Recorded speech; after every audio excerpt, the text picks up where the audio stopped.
Gue di sini kecewa sama chemistry antara Hyunsu dan Jisoo. Entah kekasih dari Hyekyung akan bergabung bersama dengan Wimyeon.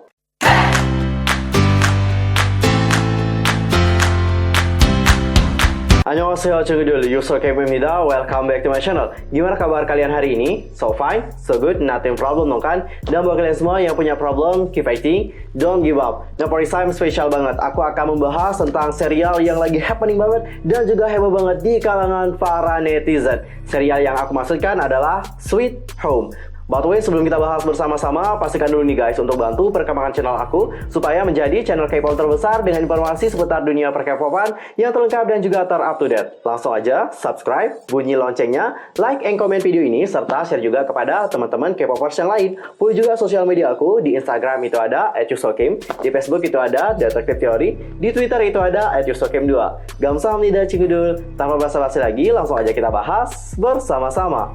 Sweet Home merupakan serial dari Korea Selatan yang dibintangi oleh Song Kang, Lee Jin Wook, Lee Si Young, Lee Do Hyun, Go Min Si, Kim Nam Hee, dan juga pemain lainnya. Nah, kisah dari film ini merupakan adaptasi dari webtoon Neighbor yang populer dengan judul yang sama dan sudah dibaca lebih dari 500 juta kali. Banyak yang menyukai kisahnya dikarenakan ceritanya itu sangat menarik, terutama dengan keunikan yang ada pada monsternya.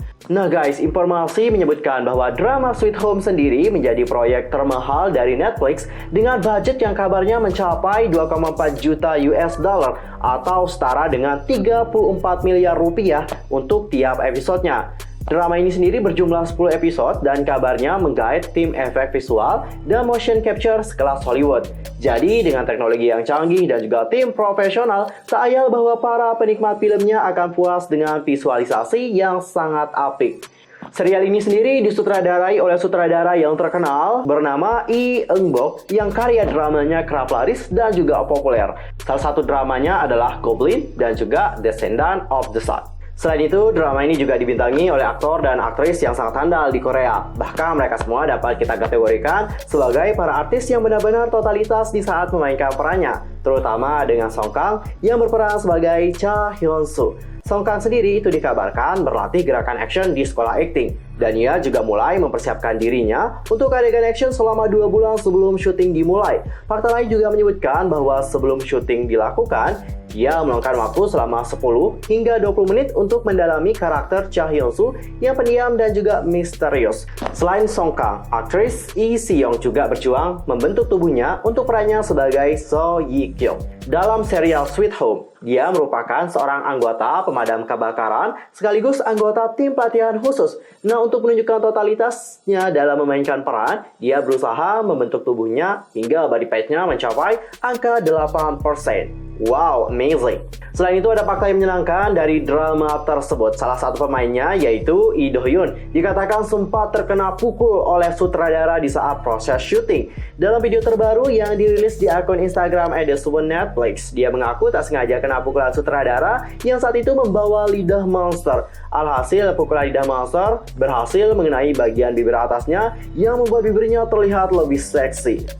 Sinopsis dari film ini sendiri menceritakan tentang karakter utamanya yaitu Cha Hyun-soo yang diperankan oleh Song Kang, merupakan remaja introvert yang baru pindah ke apartemen tua bernama Green Hope. Setelah keluarganya meninggal dalam kecelakaan, dia merasa putus asa. Hyun-soo pun ingin mengakhiri hidupnya. Namun di hari ketika ia ingin bunuh diri, kota mendadak menjadi kacau. Banyak orang berubah menjadi monster, termasuk dirinya sendiri. Namun Hyun-soo tak seperti monster lainnya. Hyun-soo dapat mengendalikan sisi monsternya dengan baik. Karena hal itulah penghuni dari Green Home menggantungkan harapan untuk hidup di pundak dari Hyun-soo. Alright, Cingedul, tadi kita udah membahas tentang informasi dan juga fakta-fakta menarik seputar serial Sweet Home. Dan sekarang aku akan mereview sedikit untuk serial ini ya.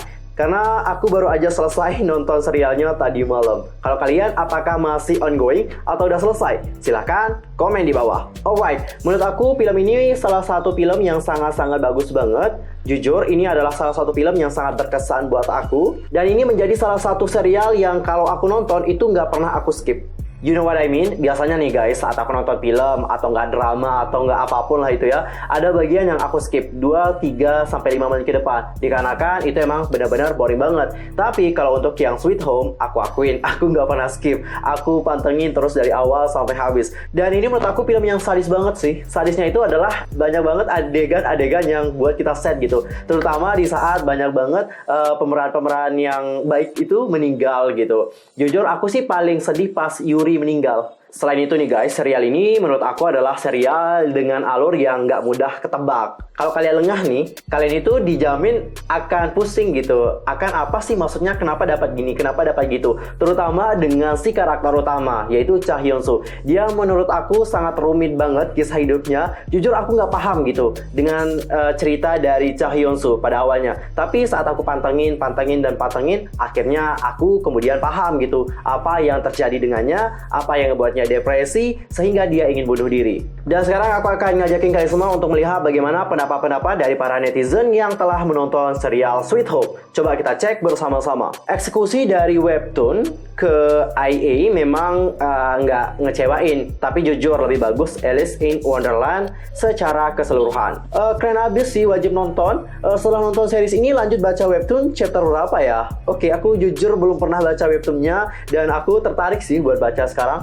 Lanjut, manhwa sama drama series banyak perbedaan dalam segi story dan ada karakter-karakter tambahan juga di seriesnya. Dan menurutku karakter tambahan di sini lebih mendominasi daripada karakter-karakter utamanya. Hyun-soo sama Jisoo jadi kayak figuran kesannya. Adiknya Eun-hyuk di manhwa masih lumayan nurut dan peduli sama kakaknya, tapi di sini malah jadi kayak gadis yang susah diatur dan juga doyan ceramah yang nggak penting. Terus yang preman-preman yang di manhwa jadi mantan polisi kalau nggak salah, di seriesnya karakternya malah jadi jarang bicara. Di manhwa sosok dia kayak pelindung orang-orang, di sini malah dia ditakuti. Ini pendapat gue aja sih, menurut gue bagus drama seriesnya walau banyak perbedaan dari manhwanya. Di sini ada yang ngebales komentarnya, iya gang sebenarnya agak kecewa karena banyak perbedaan dari manhwa sama adaptasi dramanya.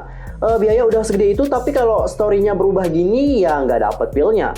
Tergantung sih, kalau dari pembaca webtoon sebelumnya mungkin agak ngerasa kurang terbiasa sama story di dramanya. Tapi menurut gue tetap bagus kok. Gue agak kecewa sih sifat karakternya jadi nggak sedekat di webtoon. Yang dapat pembawaan mungkin cuma Eun-hyuk dan Hyun-soo. Karakternya di drama sama webtoon mirip. Sisanya banyak perubahan kayak Jisoo misalnya. Nah yang paling kecewa di sini sama penempatan karakter Om Prema. Padahal karakter favorit di webtoon. Gak rela gitu kalau di drama jadi figuran. Berharap banget nasib Hyun-soo sama Eun-hyuk ada penjelasan yang lebih rinci di sini. Tapi nyatanya tetap bikin penasaran. Dan penasaranku jadi bertambah karena kehadiran suami si wanita damkar di sini. Hish. Tapi kalau dibandingkan alur webtoon sama dramanya, gue pilih drama sih ya. Lebih menantang aja gitu. Kalau webtoon dia alurnya lambat banget. Gue di sini kecewa sama chemistry antara Hyun-soo dan Jisoo. Entah kenapa di dramanya nggak dapet sama sekali. Bener, aku setuju ya sama kamu mungkin ya. Aku dulu pas awal-awal mikir bahwa Hyun-soo dan Jisoo itu emang kayak dekat gitu. Tapi di beberapa episode selanjutnya mereka tuh kayak apa sih? Cuman teman doang gitu, nggak deket-deket banget gitu. Kalau menurut kalian sendiri, apakah ada dari kalian yang juga kecewa dikarenakan Hyun-soo dan Jisoo di sini tidak terlalu deket banget dalam dramanya? Silahkan sampaikan pendapat kalian di kolom komentar. Next kita bacain lagi The Best karena webtoonnya keren, dramanya pun keren, cerita dan alurnya menarik dan juga mantep pokoknya. CGI-nya lumayan, tapi overall dari segi cerita unik sih. Gimana dibawa dari awal sampai akhir tahu penyebab orang-orang jadi monster. Benar, kita semua paham kenapa orang-orangnya jadi monster. Good. Lanjut. Judulnya aja sweet, tapi nggak ada sweet-sweetnya. Oke, aku kasih informasi ya buat kalian. Jadi kayaknya banyak yang belum paham gitu ya dengan judulnya. Kenapa judulnya adalah Sweet Home? Jadi Sweet Home ini sendiri itu kayak menggambarkan tentang perasaan dari mereka semua. Yang mana mereka ini kayak mendambakan gitu loh, bagaimana damainya berada di dalam rumah. Next, efek CGI-nya kurang, tapi jalan ceritanya mantep banget. Masa sih kurang? I think udah sih. Tapi setiap orang beda pendapat lah ya. Next, udah baca komiknya, baca aja bikin tahan napas ya, apalagi nonton dramanya. Terus banyak juga pesan moral yang ada di drama dan juga komik dari Sweet Home. Bener, banyak banget pesan-pesan moral yang berada di dalam drama Sweet Home. Jadi drama ini dapat aku katakan sebagai drama yang dapat memberikan kita impact yang baik. Dan di sini aku juga punya informasi terbaru mengenai Sweet Home. Jadi serial original Netflix yang Sweet Home ini masih menjadi populer di minggu kedua peluncurannya. Peringkat streaming harian di Amerika Serikat pun terus meningkat hingga mencapai peringkat ketiga. Nah guys, pada tanggal 26 Desember, menurut Flix Patrol yang menyediakan chart peringkat layanan video online, Sweet Home menempati posisi ketiga dalam peringkat harian acara TV Netflix di Amerika Serikat pada tanggal 25 Desember. Sweet Home memulai kesuksesannya dengan menduduki peringkat ke-8 dalam peringkat harian di Amerika Serikat setelah dirilis. Setelah itu, drama ini terus naik ke posisi 7, lalu posisi ke-5 hingga puncaknya saat Natal kemarin pada tanggal 25 Desember melonjak ke posisi ketiga. Selain itu, Sweet Home juga mempertahankan posisinya dalam top 10 peringkat harian teratas. Sweet Home juga menempati peringkat 1 di 11 negara, yaitu Korea, Bangladesh, Hong Kong, Chili, Malaysia, Peru, Filipina, Qatar, Singapura, Taiwan, Thailand, UAE, dan juga Vietnam. Wah gila sih ya, pencapaian dari film Sweet Home itu nggak main-main, menempati peringkat teratas. Good. Dan untuk yang terakhir di sini aku akan menjelaskan tentang ending dari Sweet Home. Aku rasa banyak dari kalian yang masih penasaran tentang maksud dari endingnya seperti apa. Tapi tolong dicatat ya guys, ini tuh berdasarkan pendapat aku sebagai penonton. Jadi ya kalau nggak sama pendapatnya, it's okay lah ya. Jangan marah, jangan baper juga. Oke, langsung aja kita bahas ya. Kita di sini akan mulai dulu dari apa yang akan terjadi dengan Yi Kyung. Nah, Yi Kyung di sini akan membantu para tentara untuk menemukan Hyun Soo. Alasan Yi Kyung melakukan hal tersebut adalah tidak lain untuk menemukan kekasihnya kembali. Seperti yang telah dijelaskan oleh pihak tentara, mereka akan memberikan informasi mengenai kekasihnya jika mereka menyerahkan Hyun Soo. Sedangkan untuk pemain yang lainnya akan dibawa oleh para tentara. Mereka nanti akan hidup di dalam camp yang baru. Namun aku rasa mereka ini nantinya akan menemukan ancaman baru. Bisa aja mereka ini dijadikan objek penelitian ataupun menjadi tawanan untuk memancing Hyun Soo agar menyelamatkan mereka dari camp tersebut. Lalu untuk Eun Hyuk, nah Eun Hyuk ini itu nggak mati nih guys, karena ia akan menjadi monster. Alasannya untuk pergi meninggalkan adiknya dan yang lain adalah dikarenakan ia takut bahwa saat menjadi monster, dia akan melukai adiknya dan juga yang lainnya. Sehingga dia pun memutuskan untuk tidak bersama dengan mereka.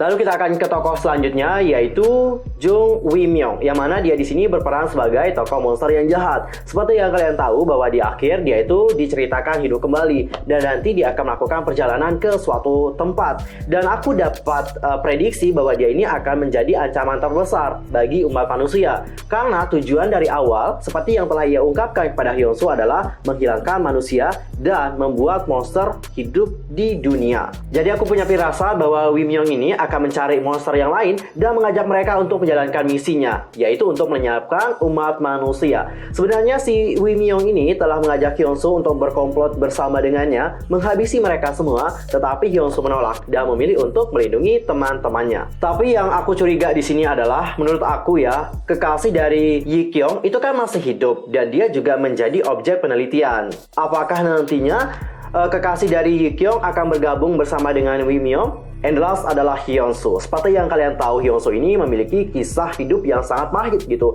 Masa lalunya benar-benar kelam. Ia bertanya-tanya apakah dia ini punya alasan untuk tetap bertahan hidup. Dia pun teringat akan teman-temannya, dan itulah alasannya untuk bertahan hidup. Dia ingin melindungi mereka semua dan membuat mereka semua tetap hidup. Seperti yang sudah kalian tonton, pada awalnya Hyun Soo ini ingin menyerahkan diri kepada pihak tentara. Namun akan ada Sang Wook yang akan menyelamatkannya dan membuatnya meloloskan diri dari para tentara. So, apakah pada akhirnya Hyun Soo dan juga Sang Wook akan menyelamatkan teman-temannya yang lain yang berada di camp para tentara? Dan jujur guys, aku belum menemukan tujuan jelas dari para tentara mencari sosok monster spesial. Apakah mereka akan menggunakan para monster spesial untuk mencari metode supaya manusia yang lainnya dapat bertahan? Atau apakah mereka memiliki tujuan yang lain dengan para monster yang spesial? Nanti kita akan saksikan bagaimana cerita ke depannya. Tapi aku berharap sih semoga serial ini memiliki happy ending. Meskipun itu kayaknya mustahil sih. Tapi aku benar-benar berharap semoga ceritanya itu happy ending. Oke guys, well done untuk pembahasan tentang serial Sweet Home. Aku mohon maaf kalau ada kesalahan dalam ucapan, sikap, tindakan, dan sebagainya. I'm so sorry banget. Dan mungkin ada kesalahan informasi, silahkan koreksi aku dengan cara komen di bawah. See you next time di video berikutnya. Thanks for watching. Annyeong. 감사합니다, 친구들.